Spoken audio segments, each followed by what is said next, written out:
Fantastic. All right. So thank you to Bonnie and Zali for organising today. I know it's unfortunate we can't be there in person, but hopefully this provides a short update on serpentine leaf miner and other exotics for Gippsland. If you have any questions, feel free to pop your hand up and stop me. Otherwise, we can answer some at the end. So either works. Okay. Great. So serpentine leaf miner is one of 3 exotic leaf Liriomyza species from the Agromyzidae family, and they're all well-known pests overseas. So vegetable leaf miner was first detected in Australia in the Torres Strait Islands in 2008, and it was first detected on mainland Australia in Seychelles at the tip of Queensland here in 2015. It's currently under quarantine in both of those regions and hasn't since spread further. Following those detections, there was a Hort Innovation funded project MT16004, which was quickly introduced in 2017 to prepare the vegetable and nursery and garden industries for this pest. And then that was actually extended across to the other exotic species of serpentine leaf miner and American serpentine leaf miner, which have subsequently been found. So serpentine leaf miner was detected in Greater Sydney in October 2020 and the Fassfern Valley in Queensland in November 2020. Now, can everyone just use the reaction function to raise your hand if you knew about these detections? If you don't, just leave your hand down. And I'll keep talking while people do that. So I'll let, and Bonnie will collect those responses. American serpentine leaf miner was detected very recently in July 2021 in the Torres Strait Islands, Queensland, Kununurra in WA, and in Katherine in the Northern Territory. And I'll go through both of those detections in a little bit more detail. But first I want to talk a little bit about the biology and life cycle of serpentine leaf miner and all exotics really. They all have very similar life cycles consisting of an egg, larva, pupa and adult phase. And these life cycles can be incredibly short, so as short as 2 weeks, and many generations can propagate within the growing cycle of a single crop within that time. And this is also true if the environmental conditions are favourable as well. So the eggs are laid just beneath the leaf, the surface of the leaf, and they hatch as larvae about 2 to 5 days later. Then there are 3 larval stages that occur within the leaf as the larva grows and feeds on the plant material. And once it's developed, it will exit the leaf and pupate in the soil. Then adults will emerge after 7 to 14 days. Now you can see in this illustration here, this is actually the larval phase inside the leaf, which is the most destructive phase. And the characteristic leaf mining damage is caused, as I mentioned, as the larvae tunnel between the top and the bottom layer of the leaf. So serpentine leaf miner is a problem in other countries, partly due to its broad host range. So you can see here that it feeds on over 200 plant species from 15 families, including several vegetable and ornamentals that are grown within Australia. In addition to these agricultural crops, serpentine leaf miner uses many weed plants as hosts and actually can harbour in these weeds in between growing seasons as well. Now that it's established in Australia, we don't know, but they may have preferences for some native plants, and knowing which plants are hosts will be key to managing this pest. So Gippsland is in a particularly good position as it's not currently here, but we can learn from what's happening in other parts of Australia. So the damage from serpentine leaf miner is categorised into 2 groups. So the first is stippling, which you can see here are these little circular holes on the leaf. And these are all taken from images taken from the Sydney incursion. So they're real raw footage of what they're seeing out in the field. And the stippling damage happens when the adult fly feeds and lays eggs. Then we also have the leaf mining, which I've spoken about, and that's from the larvae tunnelling through the leaf and creating these signature white trailing mines. So as I've noted, most of the damage is caused during this larval phase, and it is actually quite difficult to distinguish what kind of leaf miner has created this damage. So reporting this and diagnostics is essential to understand. So I've talked a little bit about the symptoms and damage, but what can the impacts actually be? So in terms of the impact, the leaf mines disrupt photosynthetic activity.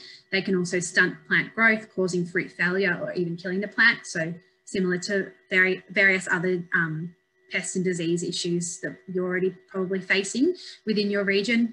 Stippling may also open up the plant to secondary infection, but both of these activities are particularly detrimental to younger plants and seedlings. So it's important to be keeping an eye out in the seedlings as well. In terms of the impacts to businesses, so in Australia, given it's already here, there can be an impact to loss of marketability and costly pest management to manage this pest. But I will note that it is no longer a quarantinable pest, which means that quarantine will not occur. However, it is notifiable, so it must still be reported to the Victorian government. So that's done by reporting to the Exotic Plant Pest Hotline. So taking us back to a few real world examples of overseas, Liromyces rudibrensis, which is serpentine leaf miner, when it came into Indonesia in the 1990s, it was reported to cause 70% yield loss in potatoes. And then with American serpentine leaf miner, there was a cost of $21 million per year to the Californian greenhouse industry. So what is causing these high losses? And I wanted to talk a little bit about this in more detail. So to answer this question, I want to share with you these two images of bean plants in South America. Now, this research was done by Chirinos et al. 2017 on vegetable leaf miner, but the principles are largely the same with serpentine leaf miner. So the crop on the right has been sprayed with insecticides, which you might be surprised about, maybe thinking that this crop on the left has been managed. However, this is actually the one that's been managed, and you can see that it's actually in a worse position. So this is happening because in a natural system, serpentine leaf miner is held in check by the natural predators, and these are called the beneficial parasitoid wasps, which I'll continue to talk about in this presentation. So the wasps are extremely sensitive to chemicals, and so inappropriate insecticide exposure will just absolutely decimate the populations. And while this may reduce some of the serpentine leaf miner populations temporarily, they'll actually recover much more quickly than the parasitoid wasps because there's larvae inside the leaf that will pupate and the life cycle is not interrupted. And this will lead to higher levels of the serpentine leaf miner while the beneficial insects have been wiped out. Now, this is what's called a secondary pest example. So this is one where the damage isn't necessarily that problematic until something disrupts the system. And in this case, that's the application of chemicals. And this scenario has been seen overseas in other countries and is largely associated with large losses. And so in Australia, we need to ensure we manage these pests correctly in order to avoid these repeating these kind of mistakes.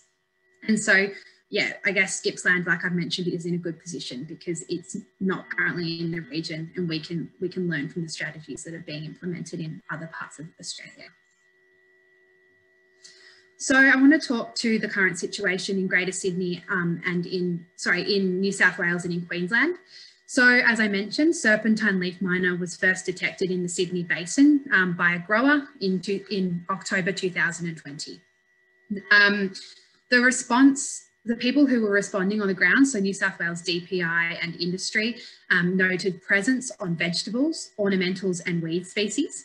So some of the badly affected crops included beans, cucumbers, chilli seedlings, and this is cucumber here, parsley and lettuce. And it was also seen in snapdragon and petunia. Some of the weeds included sow thistle, fleabane and blackberry nightshade. And just I wanted to share this photo with you. This is a yellow sticky trap, and that is covered in serpentine leaf miner, and that was taken in Western Sydney. So you can really understand from that photo how incredibly prolific these species are and how they're everywhere pretty much. And what happened because of that was that it was determined that it was unable to be eradicated from Australia, and there was a move to management.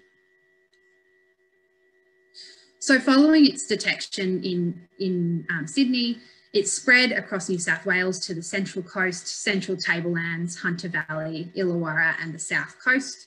And however, I should note that Greater Sydney was the most significantly impacted in New South Wales. It was detected in Queensland in November 2020 in the Fassifern Valley, and the distribution from southeast Queensland and these parts of New South Wales has not changed. But if it were to come into other parts of the country, including Gippsland, this would be likely to be through human means or through transported seedlings or the like, not through natural means, because these pests are not very strong flyers, but you never know, but it's likely that it would be through human means. And there's actually a Hort Innovation funded project that's being led by QDAF at the moment, and AUSVEG is a part of that project. That commenced this year to support the serpentine leaf miner incursions and the move to management so that we can support the industry. So I've talked a little bit about serpentine leaf miner. Now I want to mention the current situation of American serpentine leaf miner briefly. It was detected in July 2021 across Kununurra, Western Australia, the Torres Strait Islands in Queensland, and Katherine in the Northern Territory. And like serpentine leaf miner, it has been declared not technically feasible to eradicate from Australia, so we won't be looking at eradication. However, the key difference being that it is under containment in those 3 locations, which means that we're looking at containing this pest and hoping for it not to further spread, but not moving to a management strategy, which we have for serpentine leaf miner. Another difference between the two is that American serpentine leaf miner is known to survive in warmer weather than serpentine leaf miner, which can survive cooler weather. So given the fact that these pests are not in Gippsland currently, I just want to flag some potential future management options and mention that the future is not all dire. There are ways of managing these pests. But there are still many unknowns about how they will behave in different locations across Australia, and even in the regions that it's currently found in, well, serpentine leaf miner that is, we need at least 2 to 3 seasons to better understand its behaviour and what's actually happening on the ground. But from international experience, we know that integrated pest management will be absolutely critical for effective control. And this is also a key learning that we found from the Hort Innovation Project MT16004, the one that was funded between 2017 and 2020. So this really means that effective control will require a combination of biological control, cultural control, and chemical control. So starting with biological control. Many of the specimens collected during the Sydney response last year had evidence of parasitism by endemic parasitoid wasps, and they're the wasps that I was talking about earlier. Anecdotally, growers using more softer insecticides and working with good IPM programs, they were seeing less serpentine leaf miner damage, whereas growers using more chemically intensive crop protection were often seeing higher levels of damage, likely as a result of the reduced natural predator populations that I've mentioned in a couple of slides prior. Some of our industry partners who breed biological agents are looking at developing new options for growers and are currently investigating which species are most suitable for mass rearing, but this will take time. And similarly, the MT20005 project, which is the current project on management for serpentine leaf miner, is focusing on surveying for parasitoids in the affected regions of New South Wales and Queensland, and this work is currently underway, so there will be learnings from that shortly. In terms of cultural control, there are some cultural control options that can be done. So the first is reducing the initial leaf miner pressure. This includes clean transplants, deep ploughing infested crops to bury the pupae, avoiding planting new crops adjacent to old crops. Then there's also looking for early warning signs. So stippling is an indication that mining is set to begin soon. And monitoring for pest activity. So holding back on spraying, waiting to allow those parasitoid numbers to build up, and checking seedlings for new mining activity. In terms of chemical control, I'd like to emphasise again that we need to avoid inappropriate chemical sprays. That's critical to an effective management strategy for these pests. There were cases of growers in Indonesia who were spraying organophosphates 3 times a week, and that really wiped out the beneficial populations and also led to insecticide resistance in serpentine leaf miner population. And there's also a project underway at the moment by the New South Wales DPI. They're looking at the insecticide resistance potentials in serpentine leaf miner populations in Australia.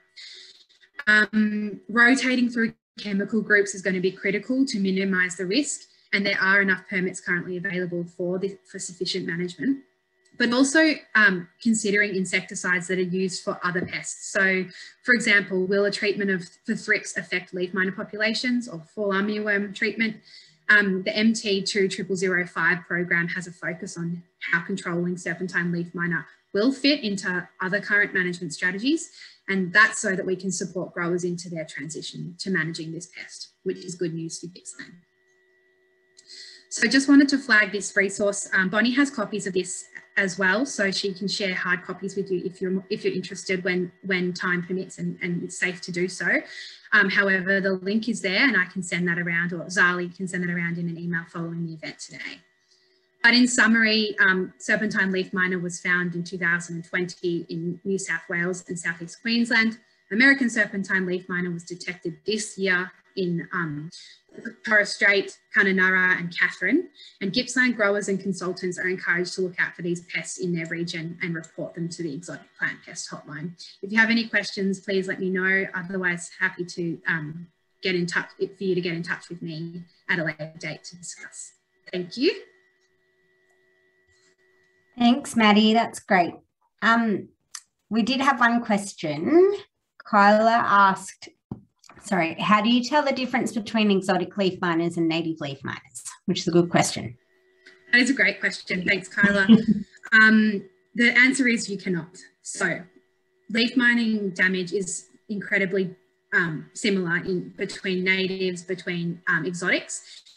And that means that anything that you see that's suspicious, and by suspicious, I mean either happening in a new crop that you're not currently seeing leaf mining damage in, or at higher levels. So you saw some of those images before. Those crops had been hit, and the growers knew that that was not normal for their crop, which was why it was reported. So if you're seeing that kind of damage, that's when you would say, okay, we need to get this checked, reported, and diagnosed. And so, you know, you'd call the Exotic Plant Pest Hotline and they would let you know. But yeah, it is really difficult to, you can't tell the difference between them. So any different signs of suspicious damage, that's definitely the indicator rather than the leaf mining itself. Can I also mention something, Bonnie? There is another method of reporting to Victoria, which is using the Victorian public reporting form, which is on the web. I'll be talking about it in my presentation, but basically you just go onto the Agriculture Victoria website and look for pests and diseases, and there'll be a link to the reporting form from there. You can do it through the Exotic Plant Pest Hotline as well, but this is another way. Thanks, Carla. Thanks, Carla. Sorry, Maddy. Yeah, no, that's definitely worth pointing out too. Are there any other questions specifically about leaf miners? Bonnie, can I just add, this is Zarmeen. We just ask that if you do see leaf mining damage, to either report it to AUSVEG or the Exotic line, or to AUSVEG. There are no quarantine implications as the pest is not a quarantinable pest anymore. So there's no implications on the farm, but we want to keep a track of where it's spreading, how far it's spreading, and how fast it's spreading, because that helps support, feed into any research that we're doing. So, you know, either to AUSVEG or to AUSVEG, please do report any sightings if you do see any. Thanks, Bonnie. Thanks, Armin.